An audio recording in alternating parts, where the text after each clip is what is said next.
कलाहांडी जिला नर्ला और मो रामपुर को शहर को एनएससी घोषणा दाबी करी नर्ला निर्वाचन मंडली स्वाभिमान विकास मंच 25 अगस्ट 2025 रेख सोमवार नर्ला और मो रामपुर सहर में पृथक पृथक भाव में विशाल शोभायात्रा आयोजित होगा सह मुख्यमंत्री उद्देश्य दाबीपत्र प्रदान करा जायछि।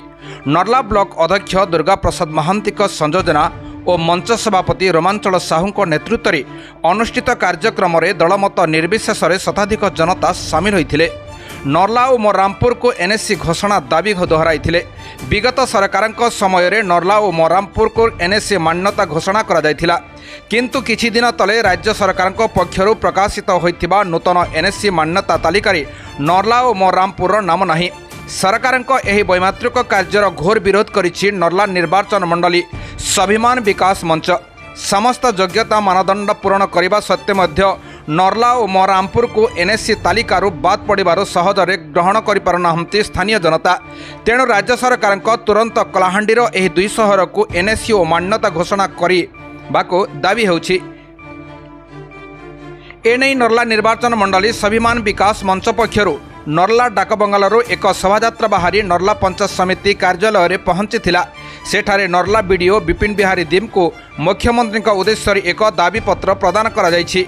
एही शोभायात्रा और दाबीपत्र प्रदान कार्यक्रम में नर्ला विधायिका मनोरमा महांती, नर्ला ब्लॉक अध्यक्ष दुर्गा प्रसाद महांती, नर्ला निर्वाचन मंडली स्वाभिमान विकास मंच सभापति रोमांचल साहू, साधारण संपादक सरोज कुमार राउत, उपसभापति चंद्रशेखर पुजारी, प्रेमसागर नायक, सुल्तान नंद, जसवंत साहू, कोषाध्यक्ष महेश प्रसाद चांद, सहसंपादिका संगीता भई, बिंदुलता सामल समेत नर्ला सरपंच संघ सभापति अनंतराम माझी, नर्ला समिति सभ्य संघ सभापति जय मेहर, नर्ला सरपंच तनुजा हरपाल, वरिष्ठ नेता परशुराम पंडा, विकास रंजन सिंहदेव, नीलमणि साहू, परशुराम पाढ़ी, अर्जुन प्रधान, नारी नेत्री प्रमीला प्रधान, युव नेता गोविंद तांडी, सुदर्शन दुरा, घासीराम साहू प्रमुख उपस्थित रही।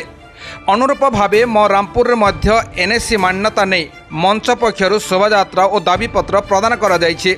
जदि 15 दिन भितर राज्य सरकार नर्ला और मो रामपुर को एनएससी मान्यता घोषणा न करती तेबे आंदोलन तीव्रतर हेबो बोली नर्ला निर्वाचन मंडली स्वाभिमान विकास मंच पक्षरु चेतावनी दिया जायछि।